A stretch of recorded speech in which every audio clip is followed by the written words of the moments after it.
Hello and welcome to Your Health Moment podcast. I'm your host, Max Sturdivant, better known as Dr. Fitness.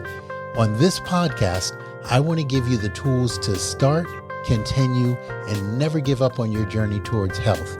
Now, whether you struggle with your weight, eating the right food, hydration, exercise, or even time management, you're in the right place, and I'm here for you. Now, let's dive right into this episode. Hey, I am so excited about today's show. We get to meet and speak with Alison Bladh. Did I get that right, Alison? Or did I destroy Yes, you did. You did. You got that right. And Alison, how long have you been in the health and wellness business? Yes, I've been in the health and wellness industry or business for over 30 years. Oh, wow. And it's interesting because I saw that, some of the things that you're working in and working on have to do with menopause. And, there are different types of menopause. And can you give me kind of a little bit of a background on the different types of menopause? And, how do you address them, or what do you do differently for each stage, or is it a stage of menopause? It's a great question, Max. It's because not a lot of people truly understand what, it's a transition. I think that's probably the best way to explain it, because what happens is we've got three stages. We have perimenopause, menopause, and then post-menopause. So perimenopause is the beginning. This is really where things start to become a bit unbalanced. And on average, obviously this is very individual, but it starts in women around the age of 45. But it can be early, it can be later. So perimenopause is when your hormones just start to kind of become unbalanced. It's a bit like a roller coaster. Sometimes your estrogen can be very dominant and your progesterone can be low. Certain months, everything's all over the place. And because of this is when you can start to experience menopausal symptoms. So it's very common. These symptoms kind of just creep up on you. When you're in your mid-40s, it's a time in a woman's life where there's a lot of things going on anyway. You can maybe have parents that are slightly older that need looking after. You've got teenagers at home. You've got a career. So these menopausal symptoms that just creep in, you don't necessarily always associate them with perimenopause. You just kind of think, oh, I'm stressed, I'm tired, it's life. But, fatigue is a big thing that happens in perimenopause. Hot flashes, that's kind of the classic, isn't it, that we hear about with menopausal women. Weight gain. The typical weight around the stomach area, like belly fat, as we call it. Irritability, mood change, anxiety. It really can affect our cognitive well-being as well, because we need estrogen and we need progesterone and testosterone, which gradually declines through a woman's life as well. But we need those hormones for our overall health. So perimenopause is kind of where things become unbalanced. And This is the beginning of menopause. Now, Alison, do women usually know that it's happening, or is there something that their families or significant others can do to support them during this transition? Or maybe we notice it first? It's difficult because a lot of women don't ever think that they're in perimenopause. They put their symptoms down to life in general. Oh, I'm stressed, I'm working too much, I've got a lot going on, that's why I'm tired, that's why I'm irritable, that's why I'm moody. But if you really, knowledge is power, isn't it? When you understand that this is going to happen to you as you get older as a woman, if you think, oh, hold on a minute, I'm actually being quite moody, or I'm being quite irritable, and brain fog, not being able to remember things, that like hazy feeling. So family members might start thinking, what's the matter? Why is mum, for example, behaving the way she is? But it's knowing that, isn't it? And knowing that it's related to perimenopause. Because a lot of the time when women go and see a healthcare professional, and the healthcare professional will say, well, hold on a minute, this could be perimenopause. And the woman will say, no, no, no, I'm far too young. I can't possibly be in menopause.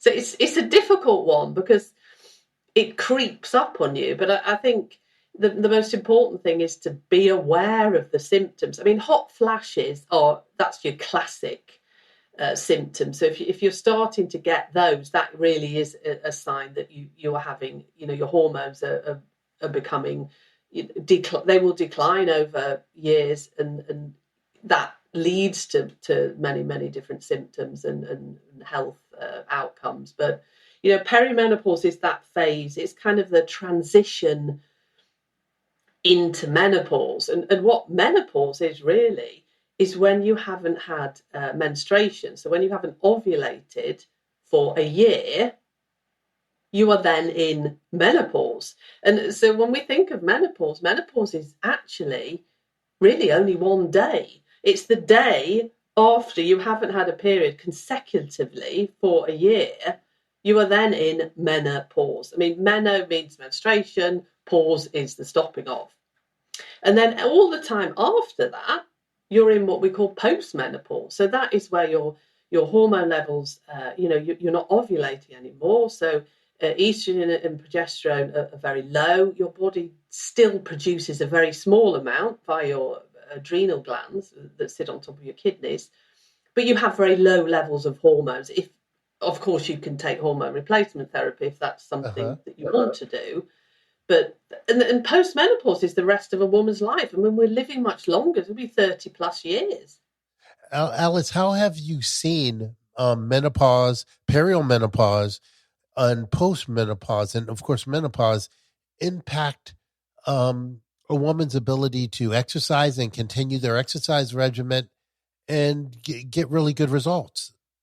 Yeah, that it's a really interesting question, Max, because what you find, and I mean, I'm in perimenopause, and I can really relate to this myself. That I'm very active, a runner, all of that.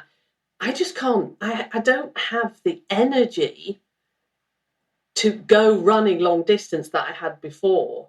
And when you really look at the biochemistry and the science behind it, it's the effect that estrogen, or the lack of estrogen, has on the mitochondria, which is your energy powerhouse in your cells.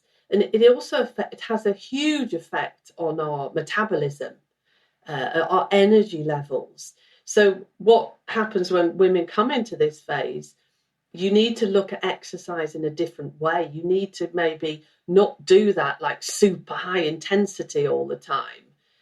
Doing more things like yoga, walking, still getting your heart rate up with certain exercises, but not really doing that like full on, because you just can't do it. And it can cause a stress response, which then can like escalate into many other things. So women need to reassess their exercise regimes when they come into menopause.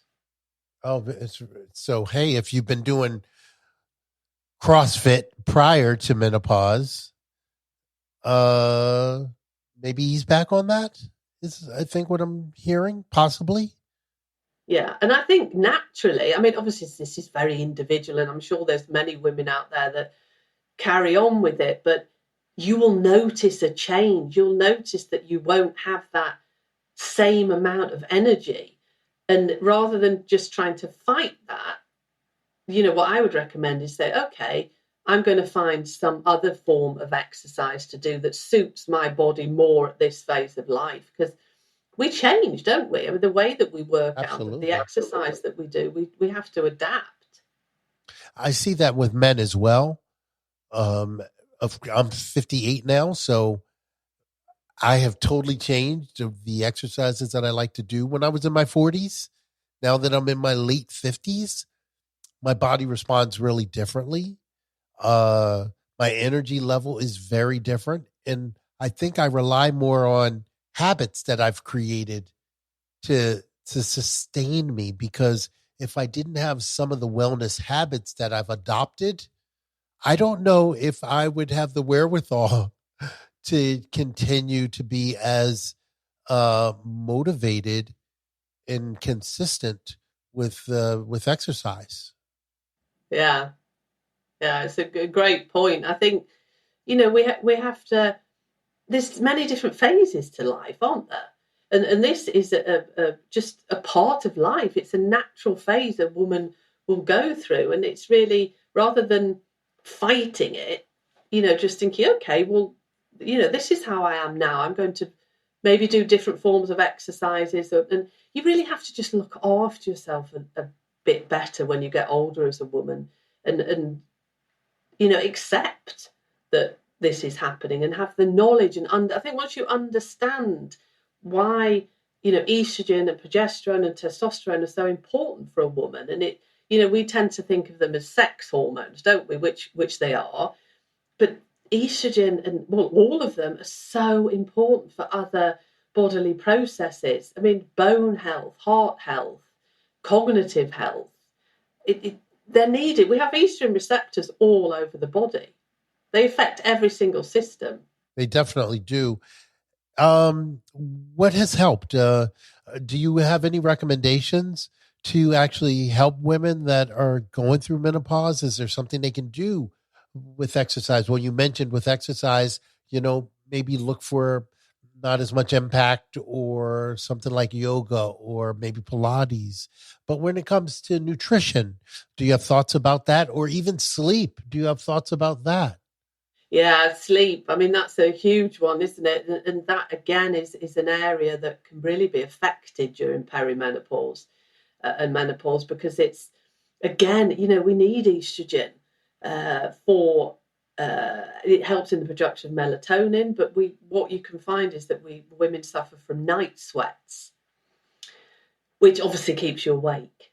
So sleep it can be a really big problem for women in menopause, and it escalates, doesn't it? If we're not sleeping, we just feel terrible, and you feel tired, you feel irritable, you crave carbohydrates, sugary carbohydrates, because your body needs quick energy, and then that escalates into weight gain.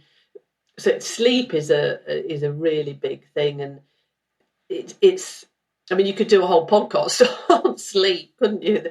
The things that you need to think about, not doing stimulating things before you go to bed, not looking on your phone and surfing social media, and not watching telly, doing something calming before you go to sleep, not eating stimulants. I noticed that when you were describing a lot of the symptoms of menopause and perimenopause, they sounded a lot like the symptoms you were describing when you were describing lack of sleep. The uh they sound very similar to the lack of sleep things that you were, like irritability, um no energy, those also sound like traits that someone might have if they were sleep deprived as well. Is that your read on it? Yeah, absolutely. It really is. I mean, there's quite a similarity there, isn't there, between lack of sleep and menopausal symptoms? Absolutely. And if sleep is just so crucial for everything. And it's not just, life's no fun, is it, if you're tired all the time? So I think really if you can sleep well, 7 to 8 hours, that makes a huge difference in how you feel. Really does. Just even trying to go to bed 20 minutes earlier, you really have to prioritize sleep. Um, and there's many things that you can do as a menopausal woman to really try and help with night sweats. And if you wake up at 2, 3 in the morning, and then you have this, like, your brain starts thinking about everything that you should be doing, and breathing techniques can really help that. So there are quite a few different things that you can try to help with sleep. Again, it's quite individual, But I think the key is to ask for help, ask for support in that area. Where do you find is the best place to find that support? Is it traditional healthcare, or is it something else, or another place that people can find that support to get through menopause? Yeah, I mean, in my part of the world, I'm in Europe. There's a lot of, I think, I think doctors are fantastic. So this isn't, I'm not saying anything against them, but they don't really have time, do they, to go into more what we call lifestyle medicine when people go and see them. So looking at more like holistic practitioners, like, I mean, like myself as a nutritional therapist, I work with lifestyle medicine and the functional medicine model. So holistic practitioners, nutritional therapists, um, all of those people have the knowledge of techniques to help people sleep. I mean, obviously, if you're really suffering, then I would always talk to your healthcare, your doctor first. But there are, there's the holistic practitioner as well that can look at other areas that can help rather than just having to take sleeping tablets. That have a whole host of side effects. Um, Most of the sleeping tablets that are available. Um, so about nutrition, can you give us more about nutrition and how nutrition is helpful when it comes to reducing some of the symptoms of menopause? Yeah, nutrition is a huge piece, really. When you think of the health and wellness of menopausal women, it's a bit like a jigsaw. You've got to have the lifestyle, the nutrition, and then the mindset piece, and then maybe hormone replacement therapy if that is the route you want to go. But when it comes to nutrition, sugar, we all know, don't we, that sugar, processed, highly refined foods are not beneficial for health. And when we look at menopause, when we look at research, it's shown in research if you have a high sugar diet with all these processed foods, it makes your symptoms worse. It's been shown with, especially with like hot flashes and irritability, if you're eating these foods that are packaged with many, many different ingredients on that really aren't particularly nutritious for us in general, they can make menopausal symptoms worse. So one key thing that I would say to menopausal women is reduce. I appreciate it's not easy to stop eating sugar, really, is it, in the food environment that we live in? But to reduce your sugar intake will be very beneficial for you, because another aspect of menopause is that we see that women become less sensitive to insulin. And insulin is a hormone that allows our body to utilize glucose, which is the energy. And because of all the metabolic changes in women as we age and with menopause, our bodies don't react to that hormone the same. So we have an increase in blood sugar levels. And what does that mean? It means fat around the stomach area, and all the many other detrimental health aspects that happen with high blood sugar. If you don't take control of that, that can actually lead to diabetes too. So sugar and processed foods really, really reduce them. The best thing to do is really it doesn't have to be difficult. All you should really do is eat like whole foods, eat the foods that we as human beings were meant to eat. A piece of broccoli. Can you give us an example? Yeah, an example. Okay, if we say people that eat meat, you could have like a piece of chicken and a nice fresh salad with greens, with tomatoes, with cucumbers, and maybe some nuts and seeds on it, and then with olive oil, a dressing. It doesn't have to be difficult. It can be really simple.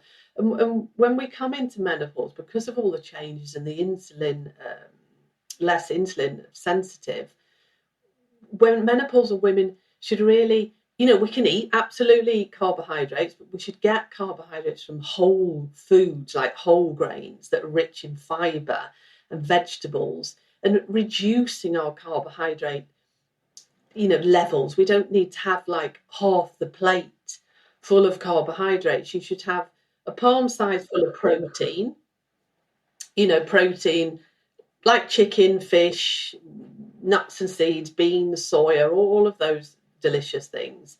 And then really, just fill your plate up with salad and vegetables. And then a little bit of carbohydrates, so brown rice, quinoa, all of those things that are high in fiber that digest slowly so they don't cause the peak in blood sugar. That is really, really key for menopausal women. And I mean, nutrition, there's many. I work very individually with my clients, but you can start having digestive issues as you would go into menopause. So, really looking at that as well. Probiotics, gut bacteria, looking after our gut bacteria is really important. The good gut bugs, which again are affected during menopause.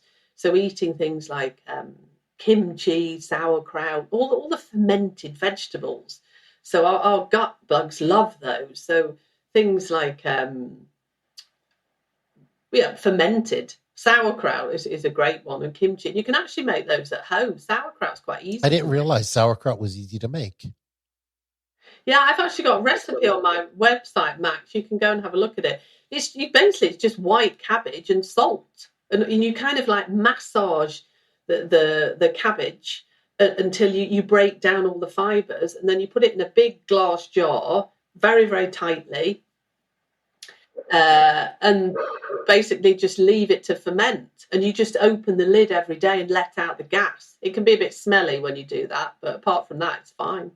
Well, I do love it. I mean, I love sauerkraut. I love kimchi. So now I never thought of making it myself. So it's super easy. It's actually a really cool thing. Alison, for people that are experiencing menopause or perimenopause, even post-menopause, how can they get in touch with you I know you're in Europe now, but do you do any kind of online coaching with people? Yeah, I do. Virtually, predominantly, like 98% of my work now is online. So I work globally. I have clients from all over the world. So the best way really to get in contact with is through my website, which is alisonbladh.com. That's BLADH, Bladh. And on there you've got I've got resources page where there's lots of wonderful free downloads of ebooks, recipe books for menopausal women. I've got all I'm virtually on all social media platforms, so you can find all the links to that there. That's really the best place to get in touch with me. And what I like to do with clients initially is, I do a free call with clients if they want to. So I can have a chat and tell them how I work and tell them how I can help them. But all the details are on my website. I just want to thank you for being here, Alison. Is there anything else that we may have missed touching on that's really important for us to touch on? Yeah, I think one thing which is a huge subject is stress. Just, finally, just to say that, because when a woman is menopausal, if you have you're suffering from chronic stress, which a lot of people seem to be these days, it just aggravates and makes everything 100 times worse because of the stress hormones, the stress response. I think you really have to be honest with yourself and sit down and look at your life and think, I feel stressed all the time. I do a stress audit with my clients where we sit down and we look at the areas of their life that are causing the most stress, and we try to find ways that we can reduce that, because stress is so detrimental for health. It's funny, as you mentioned stress. Usually when I believe like you do that it's incredibly detrimental, but when I speak to people normally about it, when I'm doing a type of assessment, few people say they have stress. That first, well, how's your stress? Oh, stress. No, it's nothing. I'm good. And then you start talking to them and you start hearing like, oh my God, they have more stress than they ever really realized once they really start exploring it honestly. Like, well, how are your kids? And, like real simple questions, how are your kids? Things are going well. You finding the food you want, you're sleeping well, and all this stuff starts coming up about their stress. So I don't think we wear our stress on our sleeve, the awareness of how much stress we're enduring, until someone actually takes the time to really not just ask, but to really ask questions that give us the opportunity to really explore it. Yeah, totally agree with you. I think we kind of battle on, don't we? And maybe it's something to do with it. We don't want to admit that we're stressed, or this busy life that everybody has. You need someone like me and you to sit down with and say, well, hold on a minute. You don't have any time for yourself, and you are actually not feeling very great. So let's have a look at the stress and see what we can do. Yeah, no doubt about it. Thank you, Alison, so much. And I really appreciate meeting you. And there's so much to dig into. I mean, menopause in itself, I think for most men, it's like a great mystery. It's like one of the 5 glorious mysteries. I mean, we know very little about it. We may have experienced some things with it, but we're just so on the periphery of it. We're like kind of clueless. So thank you for giving me the information to help me to be a lot more in tuned and a lot more of a better listener for people that are experiencing menopausal symptoms. So I really appreciate you doing that. So you've doing that for me, so I'm sure you're doing it for all the people that are listening as well. Oh, thank you. So it's a pleasure talking to you, Max. Thank you for having me on your podcast. I really appreciate you being here. Have a great day. And how can people reach you before we go, Alison? I want to make sure that they have your email address or your social, at least your Instagram. Yeah, my Instagram is Alison Bladh. So it's at Alison, that's ALISON BLADH. You can get me on Instagram. I'm on TikTok, Facebook. It's not Twitter anymore, is it? X, it's called now. And virtually all social media, LinkedIn, all social media platforms. If you Alison Bladh, you'll find me on all of them. Okay. Hey, and remember, Alison is spelled with 1 L in this case. And be sure to check the show notes, because we're going to make sure all of Alison's information is in the show notes, just in case you missed it now. Thank you so much for listening. Alison, thank you so much for being here. Once again, you're listening to Your Health Moment. And boy, anything and everything you wanted to know about menopause is with us today, where Alison is so happy and so open with sharing it. Remember, Alison has a book that has great recipes, and I think that you definitely want to be sure and reach out to her if you know someone going through menopause, or if you, in fact, have gone through menopause, or in a post-menopausal state, or perimenopause. You might be just at the beginning of it. So definitely reach out for support. You do not have to go through it alone. There is someone out there who is an expert, and her name is Alison Bladh. So thanks again. Have a great day. God bless. Thank you for listening to this episode of Your Health Moment podcast. If you enjoyed what you've heard, you can visit our website, yourhealthmoment.com, for past episodes, show notes, and all the resources that we mentioned on the show. Feel free to connect with me on social media too. Send me a DM and let me know what your thoughts are about the episodes that you've been listening to. And don't be shy about requesting any other show topics that you might like to explore.